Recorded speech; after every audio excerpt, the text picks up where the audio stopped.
Today on an all-new Dr. Phil, to feeling trapped. I've never been physical. You are angry, and you are showing that anger. He's put his foot to the wall. She has PTSD. Triggers are violence, and you're one of those triggers, my friend. Have a good show, everybody. Here we go. This is a safe place to talk about hard things. Stand by. We'll count you down. I try to be an emotional compass and point you in the right direction. 5, 4. I am not giving up on you.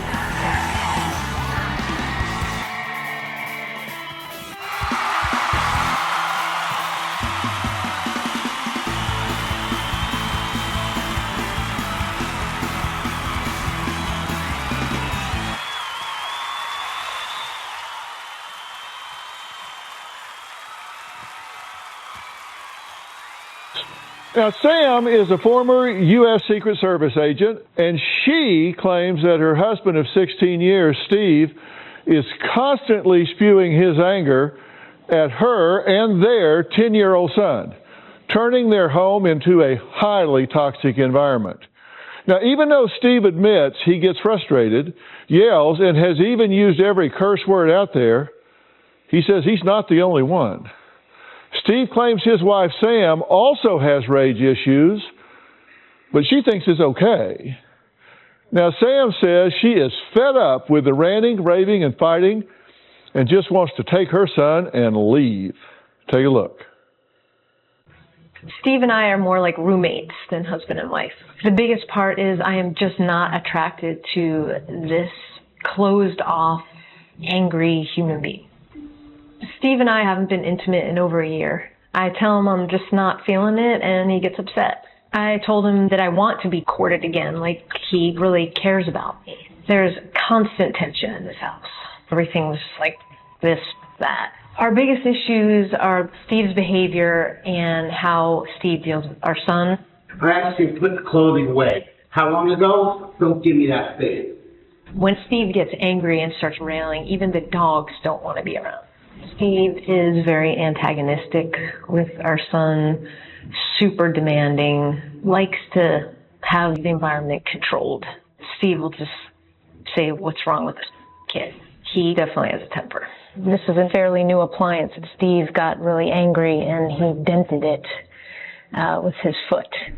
Our son is starting to display very similar behaviors to Steve. Like if he's challenged by his math homework, he will literally throw his pencil and like run upstairs. He's kicked walls, literally put his foot right through the wall. On a bad day, our son is the ultimate in absolute defiance. Steve and I would get calls from school about our son's behavior. He got so angry at her that he threw his phone across the room. In front of all his classmates, everything. I can't continue like this. It's pretty tough just as a family. Every single step is a challenge. Our ship is just about sunk. Wow. Well, Sam, it's good to meet you. Nice to meet you. And Sam, you were actually caught in Tower 1 on 9/11, correct? Yes, I was inside the elevator coming up to the plaza level. And what I didn't know was some 90 stories above, American Airlines Flight 11 had struck the tower, and the elevator car just started yanking us up. We stopped, and we were bouncing, the doors flew open, and we were met with just the hottest ball of dust that blew us back into the car. There was a debris field already inside the lobby level of Tower 1, and I immediately thought, explosion, bomb, get out. Right. This had a profound effect on you, and that effect has not left you. No, it hasn't. And at the time, you were dating your husband, your now husband, but you weren't married, right? Correct. And you had not adopted your now 10-year-old son. Now that you are married, there's a lot of strife in the home. There's a lot of conflict. There's a lot of rage. There's a lot of venting of that rage, correct? Yes, it seems like it's all the time. What you want to do is just take your son and leave. Absolutely true. But isn't it also true that because of what's gone on, you would be taking a mini Steve with you when you left because he has imprinted on his father and is mimicking, modeling exactly what his father is doing? You say that the 10-year-old has become a tyrant. He's very angry, yes. When I look in your history, you grew up with a father much like the man you're married to. Yes, I did. He yelled, he screamed, he was abusive. Yes, he was. I mean, it was a very tough house to grow up in. Well, Sam's husband, Steve, says their marriage has always lacked passion and closeness because she would rather spend time with their dogs, frankly, than with him. Take a look. I think right now, Sam and I are staying in the marriage because of my son and because of general life convenience. It's resulted in a complete lack of closeness between the two of us. Intimacy has been missing for a really long time. My son currently sleeps on a blow-up mattress in our room. This is where we sleep. This is where our son sleeps. He's been sleeping there for about the last 6 to 8 months. Me and Sam, we don't have any personal time. This disruption has definitely put a strain on our marriage. There's a lot of drama and conflict when it comes to my son. His behavior is unacceptable. Some kids from school told him to go slash a neighbor's tire and destroy his Christmas decorations to get into a little club. The neighbors had security cameras and caught him in the act. I ended up paying $500 for the 4 tires. My son will lie. He'll tell Sam and I he did his homework when he didn't. You don't have a choice, it's homework.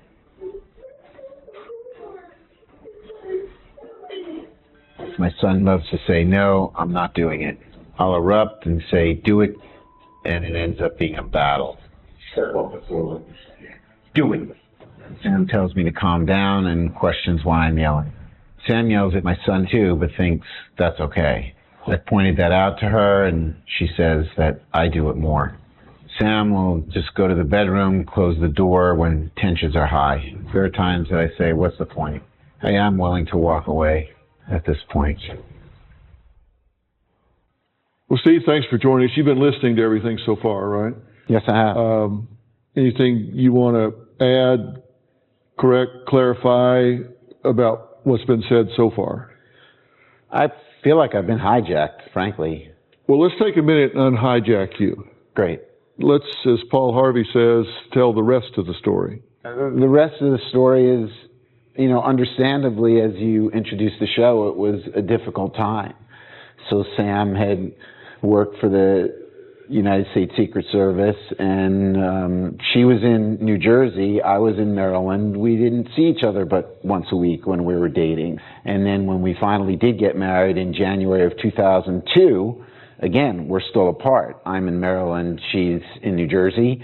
And the bottom line was they refused to transfer, and her life was so busy that after marriage, we saw each other less than when we were dating. Well, Sam and Steve are both pointing the finger at the other for very specific reasons. And I'm not interested in finding out who's right or wrong here. I'm interested in finding solutions. And we're going to talk about these reasons when we come back.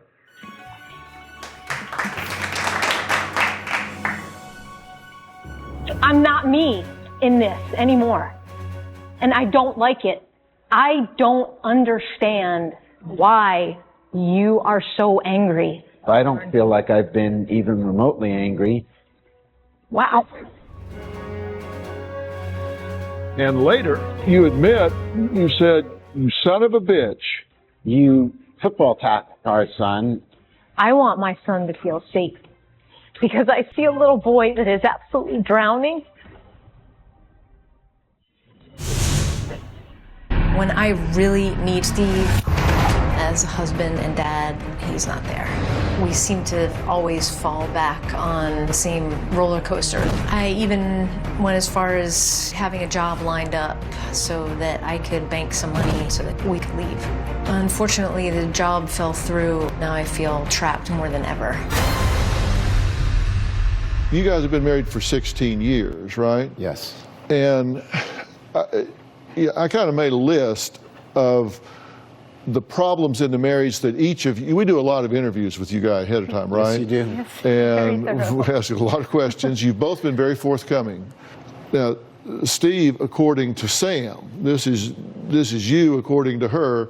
She says the problems are that you are arrogant, that you are insistent and uncompromising, that you are ranting, raving, and incoherent, that you are angry, cursing, and complaining, that you work all day, no time for family, and you're just simply not in love. Now, that's her perception of you, and perception is reality. Yes, it is. So that's the filter through which she views you. Now, you, according to Steve, he says you're just simply not an intimate partner, have not been in a year, and in prior years is maybe 3 or 4 times a year. There's no passion, that you shut down and refuse to talk, and that you spend more time with your best friend and your dogs than you do with him, and you confide in your best friend, not in him, and so he feels like a roommate at best. Are you surprised that he sees you in this way? No. No, I'm not surprised at all. Is he accurate? Yeah. Over the years, I have tried to confide in him, and I just feel it's instead of being a listening ear, it's a judgmental ear. Are you surprised that she describes you as the things that she does? I'm certainly not incoherent. Nobody's ever called me incoherent. I'm very clear. Well, I think she's talking about when you that's get so fair. angry that you lose it. Yeah. And I have a huge issue with the no time for family. That is patently false. I've had to make the request so many times on the weekend, can we do something as a family? Can we do something as a family? Can we do something as a family? Would you say you're frustrated? I'm extraordinarily frustrated. Ditto. Yeah. At the end, frustrated. When I was looking at this situation, I thought frustration seemed to describe this from your son's point of view and from both of your points of view. So much so that I went and looked it up and wrote it down and made a graphic to emphasize what we mean when we say frustrated. And here's what it means. It's the feeling of being upset or annoyed, especially because of the inability to change or achieve something. And synonyms for it, I even looked those up because I want us to be very clear. Annoyance, dissatisfaction, failure, grievance, irritation. And so I looked up the antonyms for it, the opposites of it. Happiness, pleasure, triumph, and support.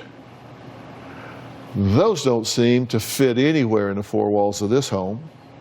I'd like to know why every time I try to talk and ask questions like I started with, I have always gotten, it's never a good time to talk about us. Sometimes you're getting me when I'm having to go pick up our son to take him to an activity or... I'm so glad you said that. Would you like to know why? Sure. You guys talk about topics, not issues.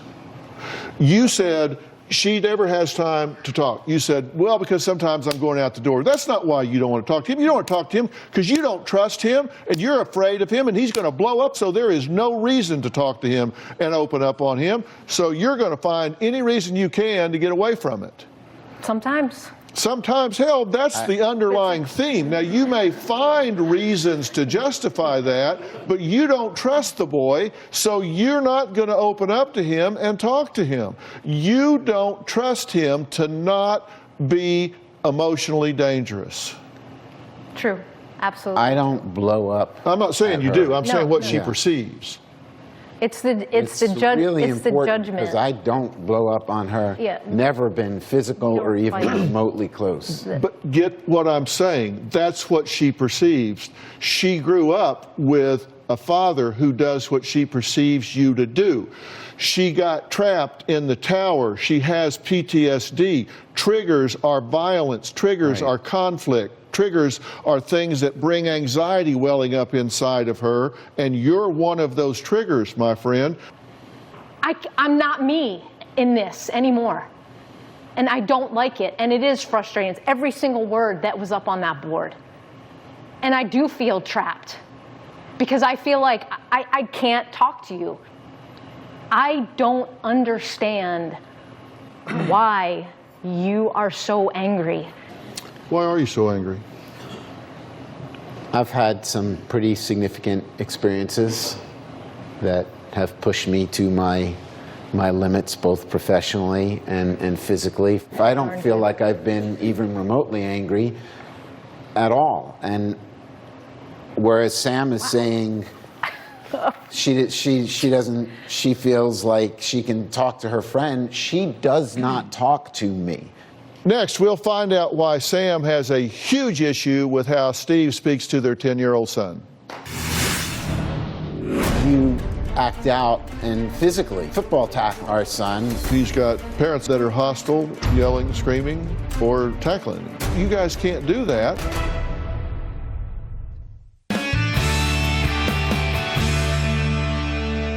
I've been married for 41 years, and I've been taught this for 41 years.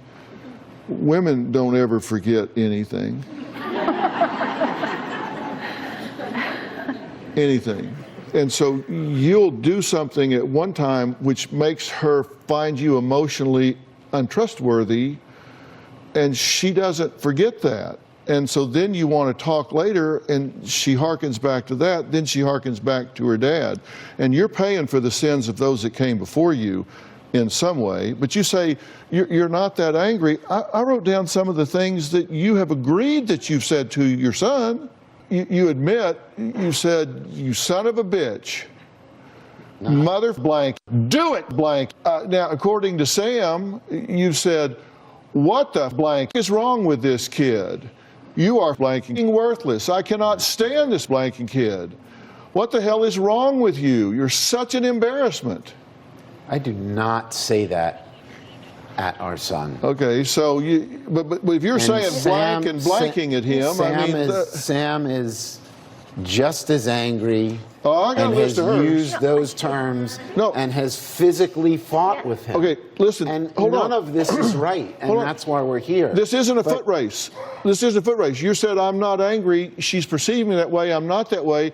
That's not true. You are angry, and you are showing that anger. I'm not saying she doesn't too. We can turn the page and get to her in just a second. But right now, own you. Yes, I own it. That is verbal abuse of this child. You can't do that. If you allow him to do it, then you're being negligent as a parent and failing to protect your child. If you do it, then you're abusing the child verbally. You guys can't do that. And then you're turning on each other. Steve says that you're saying, what the blank is wrong with this kid? Your reaction, you walk away, you get frustrated. Steve says that you're saying you're blanking worthless.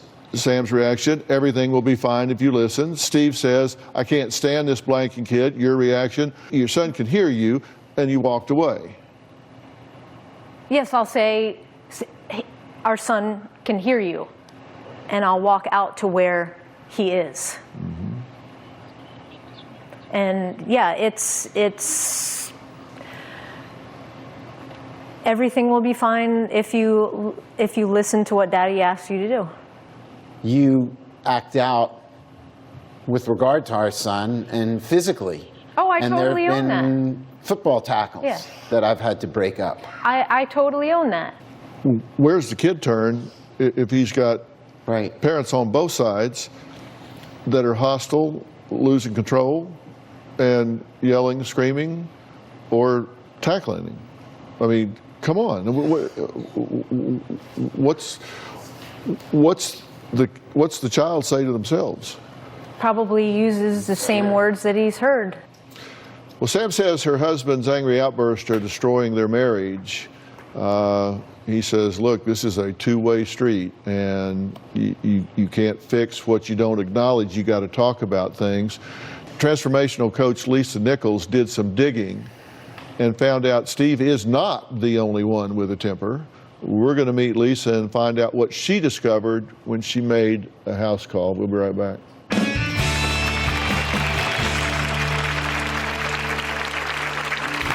This is my bedroom. This is where I close myself in. I created it, I made it nice, I got a view, so you just made a pretty prison.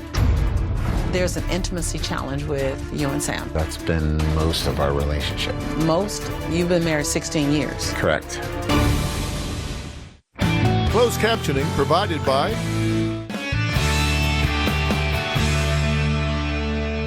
Now, transformational coach Lisa Nichols sat down with the couple at their home. I've been reading about Steve and Sam's story. They've been married for 16 years and their marriage is in trouble. Now, I know there's more to the story than what they're admitting. I'm Lisa, nice to meet you. Hi, Lisa, Sam. I'm here on behalf of Dr. Phil to dig a little deeper so that we can help them. So when you look at your marriage, it's in a pretty bad place. I feel trapped. I don't have any more straws to grasp at. What would you say would be the things that you've added to the breakdowns? My son has pushed me to the beyond mom's limit, and I snap. Tell me on the worst day, what does snap look like? I'm in a rage, so Right. I can't recall exactly, Right. but I'll be like, what the hell? Why are you doing this? Listen, just do what you're supposed to do. Tell me about the man in this picture. That Steve was my rock. That Steve had my back. When you look at Steve today, are you still in love with him? I'm not in love with him. Why not? I don't feel safe. So this is my bedroom. Okay. It's nice. This is where I close myself in. What makes you feel like you need to be behind closed doors as it relates to your husband? He's pissed off at something or somebody. And he's just kind of yelling out into the... Yeah. I took the time to create the room. Everything's like nature, colored wood. With the door closed, this is just like, Sam, I'm safe. I just want you to hear yourself, because I love you saying, I created it, I made it nice, I got a view, so you just made a pretty prison. That's how it feels. Like every corner is getting away from him and it. Yeah, this is supposed to be our home. What I discovered is that Sam truly does not feel safe in her own home. What I also found out was that she goes into a rage as well, that she's dropping bombs. She also has a sense of hopelessness. She's gone from being the protector in her career to living as a victim in her home. Well, Lisa Nichols also met with Steve. Let's see what happened there. When you look at your marriage, what ownership can you take in the breakdown of that marriage? I need to own anger. What does your anger look like? Tell me the words. That looks like every word you'd grow up learning about in New Jersey. You've dropped the bomb when relating to your son. Yes. What do you think about when you go, he's feeling scared, she's not feeling safe? It's feeling pretty awful right now. Something that your wife showed me. I'd like to get your feedback. Sam, she talked about your outbursts. And she particularly pointed this one out. When you get to this level of rage, what happens? I'm finding myself bubbling over and have to really work hard at not doing something physical. This is our bedroom. And this is what? This is what my son's been sleeping on for the last 6 to 8 months. I know that there's an intimacy challenge with you and Sam. That's been most of our relationship. Most? You've been married 16 years. Correct. Do you find yourself getting frustrated at your son because he's in the room? Yes, but I've just... Say those words. I've just given up on certain things with my son listening, even trying to be close, given up on that. And I feel like I've even given up on the hope that it will get close. Are you afraid of your own anger? Yes. You're afraid of your own anger as it relates to hitting your son? Yeah, I don't want to do it. That's my son's bike. Your wife says when you were teaching your son how to ride a bike, there was a lot of yelling. Give it a chance. Oh my God. If you fast forward 20 years and you're sitting in a house, no Sam, no son, what will you say you regretted? I hope the picture's not worse than what you paint. The picture could be, my son's not around, he's dead. So you're afraid your son's behaviors could cost him his life? Yeah, absolutely. With Steve, there is a lot of hopelessness. He's also afraid that he's going to lose his wife and lose his son. But not just lose the relationship with his son, but lose his son to prison, or even worse, to death. I'm bringing back a lot of great information that Dr. Phil can use to ideally help this family. Lisa, what's the vibe in this home? What's your feeling when you're there? Like, I'm afraid for your child. Like, there's a lot of very packaged, planned excuses for why you have one of the most toxic environments for a child. You said you don't let him watch YouTube because of all the profanity. Newsflash, newsflash, he don't need to watch YouTube. You guys are doing a good job at HomeTube. We need to get this fixed, or we need to be separate. I love our son. I love my wife. I want my family. Closed captioning provided by... The biggest problem I have with Sam is the lack of communication. She shuts down and refuses to talk to me. The most frustrating thing about the home right now is that because there's literally slivers of peace, it comes when we don't talk to each other. My wife feels more comfortable confiding with her best friend. I feel like she'd rather be with her best friend or with the dogs than me. We're all doing our own thing, and it's frustrating because all three of us don't talk to each other. We just don't have that. We have chaos, torment, frustration, and yuck. If you could write the life script moving forward for this, I mean, we're in Hollywood, write a script for me. If you could write a script for this relationship moving forward, what would it be in a perfect world? In a perfect world, we'd both be able to manage, I'll say, our anger, our emotion, that is a toxic swirl of utter ridiculousness in our house, that we would be able to talk and listen without judgment, or maybe even saying anything. Maybe just listening and then offering a hug. And most of all, I want my son to feel safe, because I see a little boy that is absolutely drowning, that's taking things out on people, that he's throwing things, that he's doing the same things that you do in your anger. He's too big for me. I can't stop it.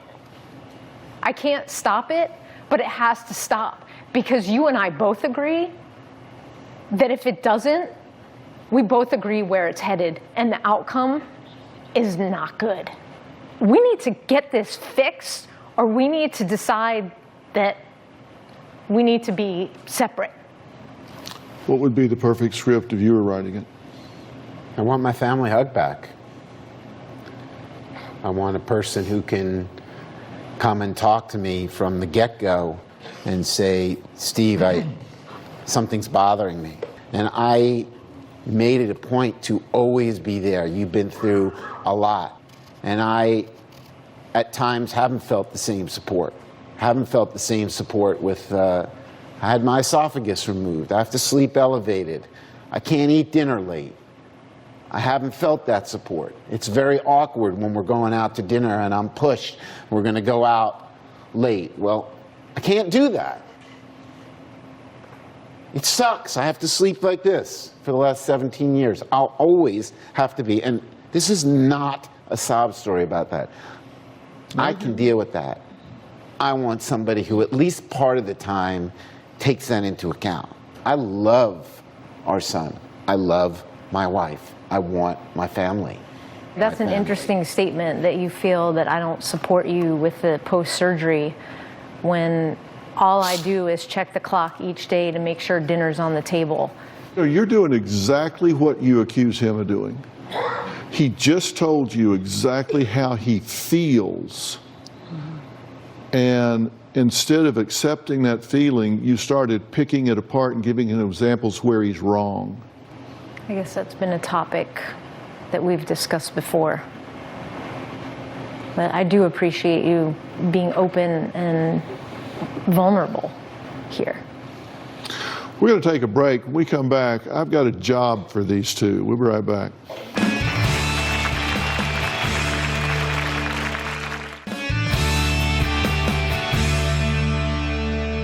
Stand up if you would for just a second. I do everything around here. I move furniture, I do everything. Okay, sit back down.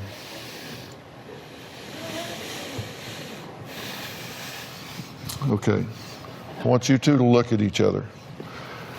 And I mean look at each other, because this is something you don't do very much. You're looking at your spouse, you're looking at your life partner. Now, Sam, when I say start, I want you, without breaking eye contact, I want you to just start talking and tell Steve what I wish you would stop doing because it hurts me so badly. Go. I need you to stop being so angry at everything and start talking to me. I need you to stop cursing at our son. Okay. Steve, I want you to look at her. Don't break eye contact. Say, what I need you to stop doing because it hurts me so badly. I need you to stop shutting me out. I need you to open up. But just stop shutting me out. That's it. Sam, I want you to tell him what I want you to start doing because I need it so desperately. What I need you to start doing, because I need it so desperately, is to ask our son to be in a different room, to be strong about it, not angry about it, so that we can have the private time that we both deserve. I need to hear from you that you're proud of me, you're proud of my effort, that you want me around, that you care about me. And you need that, don't you? I need it so badly. I just want the hug. Okay, you guys can look at me now for a minute. How did this feel to talk to each other and look at each other for a minute? Really good. It's been a long time, hasn't it? Really long time. I'm going to give you guys each a copy of a book called Relationship Rescue. There's a section of it that is a 14-day program. You're in what's called a sitting dyad right here. And for 14 days in a row, I want you to carve out 30 minutes at the end of the day, and you're going to get in this dyad 14 days in a row, knees to knees, eyeball to eyeball, and you're going to answer some very structured questions for each other that I think are going to lead you down a path of rediscovering one another that you will not believe. Deal. Fair enough? Fair enough. Fair. Okay. All right.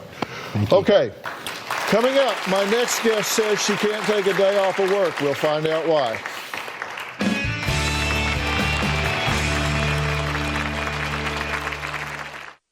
Closed captioning provided by... Well, I have a question for you. When was the last time you took a day off work? Now, not because you were sick, but just to kick back and relax. Now, my next guest, Sylvia, hasn't had a real vacation in 10 years. She says just the thought of taking any time off is daunting. Here's her story. Good morning, Debbie. Hi, good morning. I'm so passionate about my work, I can't remember the last time I took a day off. I am Director of Development at Cancer Support Community Los Angeles. Anytime you work in a nonprofit industry, it's demanding. I work for all people impacted by cancer. It's a purpose, it's a calling, and I'm supposed to be doing this. A typical day for me, I walk through the door, I'm checking emails, I'm multitasking, I'm writing proposals, I'm strategic planning, so it's nonstop. I will work myself to near exhaustion. Work is always in the back of my mind. I take work home every night. I never stop. That's how I'm wired. I sleep 4 hours a night. Even in my sleep, I dream about work. It's hard for me to think about taking a day off. I don't think that will happen. It would take Dr. Phil to make me take a day off. Well, joining me are Sylvia and AARP Senior Vice President Stephanie Miles. Thank you guys for being here. All right. Sylvia, why is taking time off so difficult for you? Well, Dr. Phil, I work for a cancer support agency, Right. so we impact people's lives, and when I take a day off, I feel guilty. Since you don't take much time, how much have you accrued? I'm in a new position, so I have about 55 hours, a Already? little over a week, yes. Okay. I couldn't imagine taking a week off straight at one time. You have got to take care of yourself before you can take care of others, or you wind up being emotionally bankrupt. What's the latest information on workers taking this much needed and deserved vacation time? Sure. In a recent AARP travel survey, we asked boomers how they plan to use their vacation time this year, and the results were encouraging. About half of baby boomers plan to take time to relax and rewind more this year than last year. And for working boomers, more of them plan to use more of their vacation days. It's actually trending better. Yes. Well, in fact, last year we met Lorraine. You remember Lorraine? Who just could not pull herself away from her job as a hotel general manager to take a vacation. Like Sylvia, she hadn't taken a trip in 10 years. Here's a recap of Lorraine's visit to the show. Let's look at that. I work in the hospitality business and I love it. I have a hard time leaving work at work. I'd love to take my children on vacation if I could leave work behind and just do it. Sounds like the thought of taking a vacation stresses you out. It really does stress me out. I'm not buying it.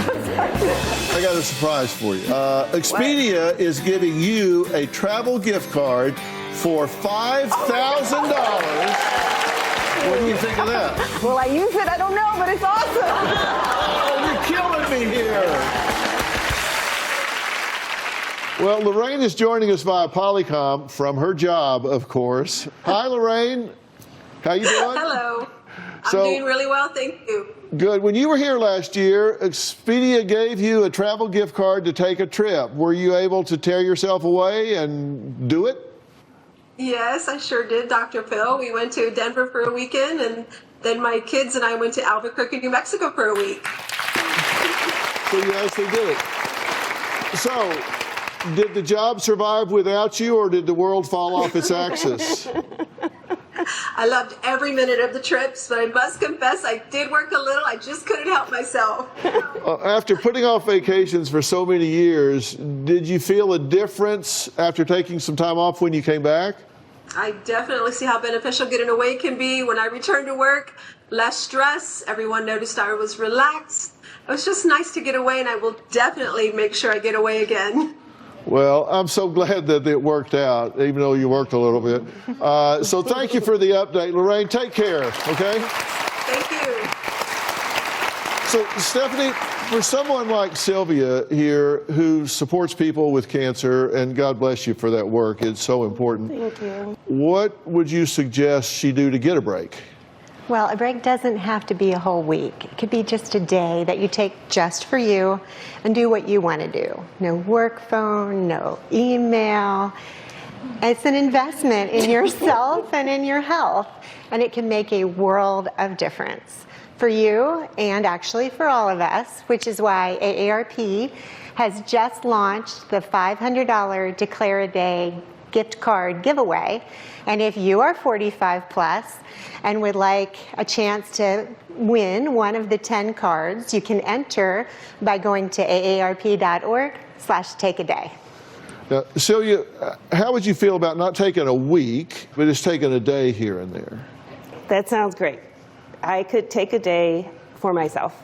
Listen, if you do that, you at least recharge your batteries and kind of get going, right? Sure, yes. And I have a surprise for you. AARP Travel Center, powered by Expedia, is going to give you a $500 gift card so you can have a day at the spa. Okay? Awesome! And for the rest of you, you need to go to aarp.org/takeaday for more tips on how to make the most of your time off, stretch your travel dollars, and then enter AARP's Declare a Day $500 giveaway.